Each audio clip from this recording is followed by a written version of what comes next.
Soal nomor 1. Dalam mengembangkan indikator, hal-hal yang perlu diperhatikan di antaranya: A.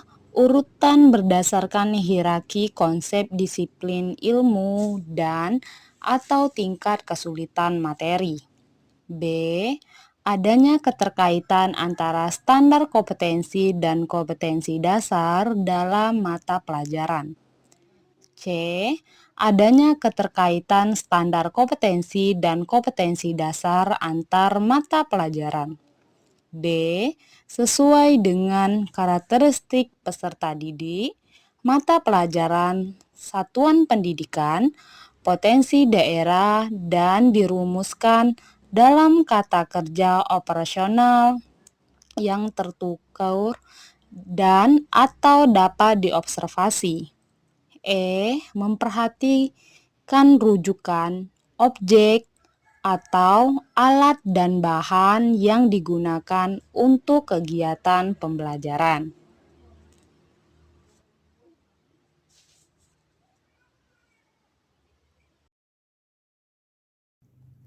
Jawabannya D. Sesuai dengan karakteristik peserta didik, mata pelajaran, satuan pendidikan, potensi daerah, dan dirumuskan dalam kata kerja operasional yang terukur dan dapat diobservasi.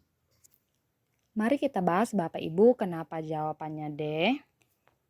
Indikator merupakan penanda pencapaian KD yang ditandai oleh perubahan perilaku yang dapat diukur yang mencakup sikap, pengetahuan, dan keterampilan.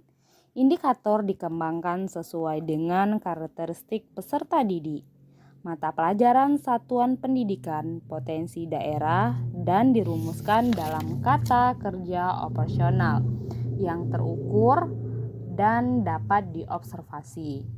Dalam mengembangkan indikator perlu mempertimbangkan 1. Tuntutan kompetensi yang dapat dilihat melalui kata kerja yang digunakan dalam KD. 2. Karakteristik mata pelajaran, peserta didik, dan sekolah. 3. Potensi dan kebutuhan peserta didik, masyarakat, dan lingkungan. Soal nomor 2. Seorang guru profesional dituntut memahami karakteristik peserta didiknya agar dapat mencapai hasil yang optimal. Hal ini merupakan implementasi dari A. Kompetensi kepribadian, B. Kompetensi profesional, C. Kompetensi pedagogi, D. Kompetensi sosial, E. Kompetensi akademik.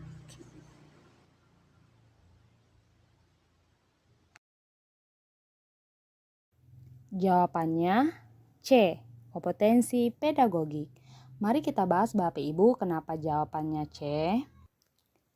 Kompetensi pedagogik guru adalah kemampuan atau keterampilan guru yang bisa mengelola suatu proses pembelajaran atau interaksi belajar mengajar dengan peserta didik. Setidaknya ada 7 aspek dalam kompetensi pedagogik yang harus dikuasai. Salah satunya karakteristik para peserta didik. Dari informasi mengenai karakteristik peserta didik, guru harus bisa menyesuaikan diri untuk membantu pembelajaran pada tiap-tiap peserta didik. Karakteristik yang perlu dilihat meliputi aspek intelektual, emosional, sosial, moral, fisik, dan lain-lain. Kita masuk soal nomor 3 Bapak Ibu. Kapan rumusan tujuan pembelajaran dilakukan? A. Setelah menentukan SK, KD, dan indikator yang akan digunakan. B.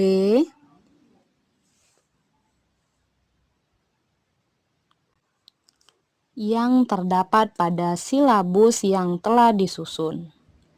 B. Setelah mengidentifikasi materi ajaran berdasarkan materi pokok atau pembelajaran yang dapat dalam silabus. C. Setelah menentukan metode pembelajaran yang akan digunakan. D. Setelah merumuskan langkah-langkah pembelajaran yang terdiri dari kegiatan awal, inti, dan akhir. E. Setelah menentukan alat dan bahan sumber belajar yang digunakan. Jawabannya A. Setelah menentukan SK, KD, dan indikator yang akan digunakan yang terdapat pada silabus yang telah disusun. Mari kita bahas Bapak Ibu kenapa jawabannya A. Tujuan pembelajaran adalah perilaku hasil belajar yang diharapkan terjadi, dimiliki, atau dikuasai oleh peserta didik setelah mengikuti kegiatan pembelajaran tertentu. Hal ini didasarkan berbagai pendapat tentang makna tujuan pembelajaran atau tujuan instruksional. Menurut Magner, mendefinisikan tujuan pembelajaran sebagai tujuan perilaku yang hendak dicapai atau yang dapat dikerjakan oleh peserta didik sesuai kompetensi. Perumusan tujuan pembelajaran dilakukan setelah guru selesai merumuskan SK, KD, dan indikator yang akan digunakan yang terdapat pada silabus yang telah disusun. Secara sederhana, tujuan pembelajaran adalah target atau suasana yang akan diperoleh peserta didik pada saat proses dan setelah selesai proses pembelajaran. Baiklah Bapak Ibu, kita masuk soal nomor 4. Dalam menentukan materi pokok, lesson atau konten, hendaknya mencakup hal-hal sebagai berikut. A. Berisikan pengetahuan, keterampilan, dan sikap atau fakta, konsep, prinsip, dan prosedur yang harus dipelajari siswa dalam rangka menguasai standar kompetensi dan kompetensi dasar. B. Berisi garis besar model pendekatan, strategi, metode, atau teknik pembelajaran yang digunakan memungkinkan siswa aktif berprestasi dalam kegiatan pembelajaran, termotivasi, menaruh minat untuk menemukan sendiri pengetahuan, pengalaman, dan keterampilan yang harus dikuasai. C. Berisi bagaimana proses dan hasil belajar akan dievaluasi atau dinilai. D. Berisi alokasi waktu yang diperlukan untuk mempelajari setiap standar kompetensi. E. Berisi bahan rujukan dan sumber belajar lainnya.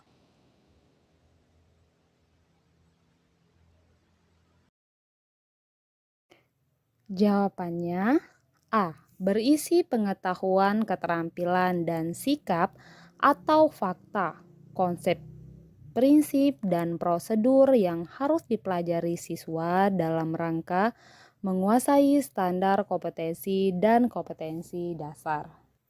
Mari kita bahas Bapak Ibu kenapa jawabannya A. Bahan ajar atau materi pokok secara garis besar terdiri dari pengetahuan, keterampilan, dan sikap yang harus dipelajari siswa dalam rangka mencapai standar kompetensi yang telah ditentukan. Secara terperinci, jenis-jenis materi pembelajaran terdiri dari pengetahuan, keterampilan, dan nilai. Ditinjau dari pihak guru, materi pembelajaran itu harus diajarkan atau disampaikan dalam kegiatan pembelajaran. Ditinjau dari pihak siswa, bahan ajar itu harus dipelajari siswa dalam rangka mencapai standar kompetensi dan kompetensi dasar yang akan dinilai dengan menggunakan instrumen penilaian yang disusun berdasarkan indikator pencapaian belajar. Soal nomor 5. Salah satu cara yang dapat dilakukan seorang guru untuk mengetahui tingkat penguasaan kompetensi prasyarat peserta didiknya adalah A. Melatih siswa mengerjakan soal ujian nasional. B. Mengidentifikasi siswa yang mampu berbahasa Inggris. C. Melakukan kegiatan pretest. D. Melakukan post-test. E. Melakukan ulangan harian dadakan atau spontanitas. Jawaban yang benar apa Bapak Ibu? Jawaban yang benar C. Melakukan kegiatan pretest. Mari kita bahas Bapak Ibu kenapa jawabannya C. Penilaian dengan prosedur pretest dan post-test adalah suatu kegiatan evaluasi yang dilakukan oleh guru untuk memperoleh informasi tentang pengetahuan, kemampuan, bakat, dan kepribadian siswa dengan memberikan seperangkat pertanyaan atau tugas yang direncanakan dengan memiliki ketentuan atau jawaban yang dianggap benar dari baik itu secara tertulis maupun lisan. Menurut Zainal 2008, jika ada seperangkat pertanyaan atau tugas yang diberikan kepada siswa, tetapi tidak ada jawaban yang benar atau salah, maka itu bukanlah tes, yang termasuk kelompok tes antara lain tes objektif dan tes uraian. Sedangkan yang termasuk bukan kelompok tes antara lain skala sikap, pedoman wawancara, skala rating, dan pedoman pengamatan.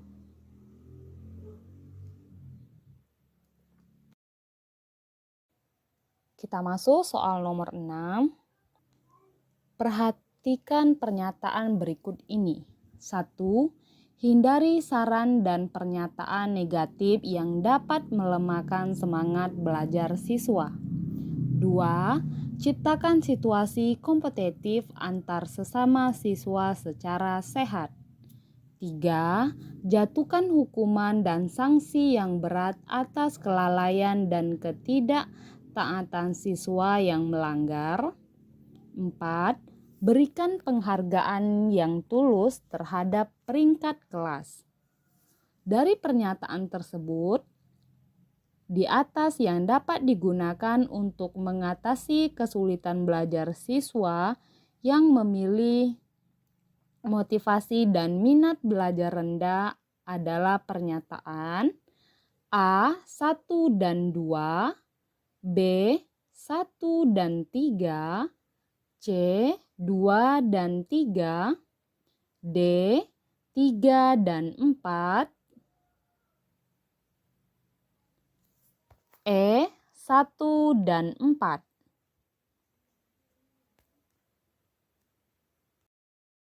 Jawaban yang benar A. 1 dan 2. Mari kita bahas Bapak Ibu kenapa jawabannya A.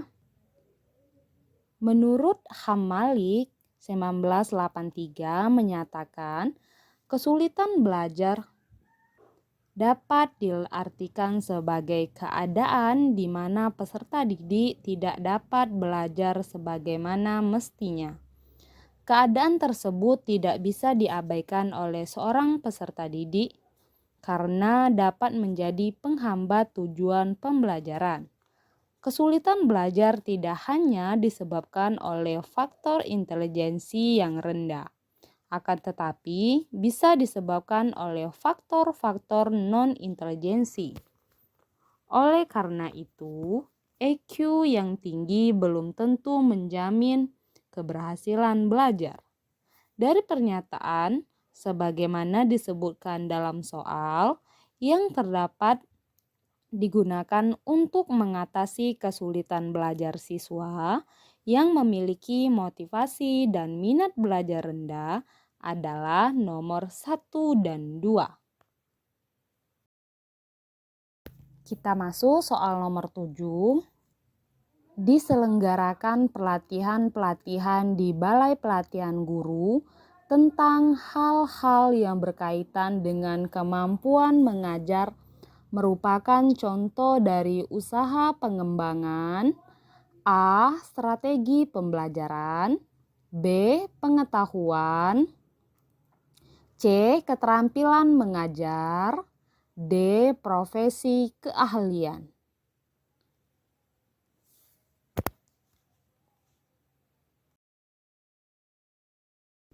Jawaban yang benar D.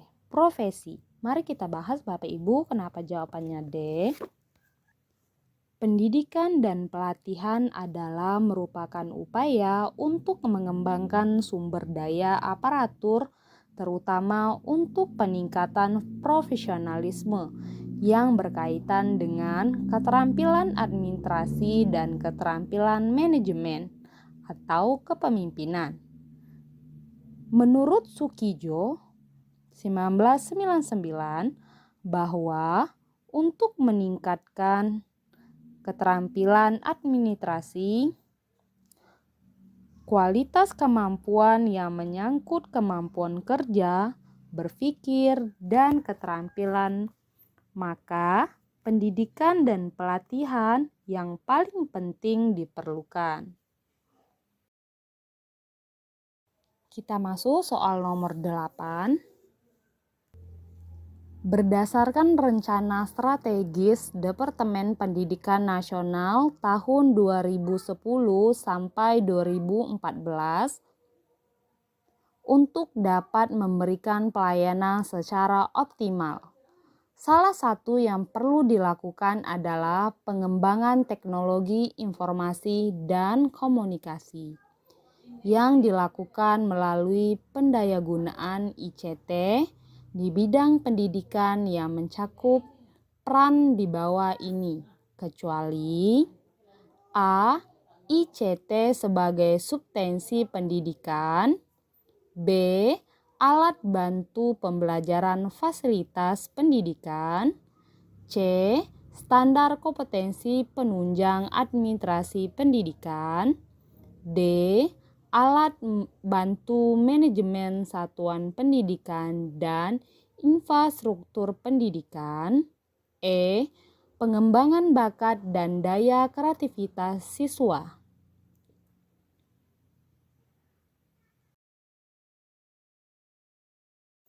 Jawaban yang benar E. Pengembangan bakat dan daya kreativitas siswa.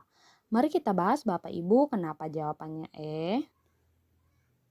ICT adalah sistem atau teknologi yang dapat mereduksi batasan ruang dan waktu untuk mengambil, memindahkan, menganalisis, menyajikan, menyimpan, dan menyampaikan data menjadi sebuah informasi. Pemahaman yang lebih umum istilah tersebut mengarah pada perkembangan teknologi komputer dan telekomunikasi multimedia yang telah memiliki berbagai kemampuan sebagai pengelola data atau informasi, alat kontrol dan alat komunikasi, media pendidikan, hiburan, dan lainnya. Baiklah Bapak Ibu, kita sudah hampir di penghujung video. Terima kasih sudah menonton. Jangan lupa subscribe and follow Ozrama Fitri biar saya semakin semangat untuk membuat videonya. Bye-bye. Assalamualaikum.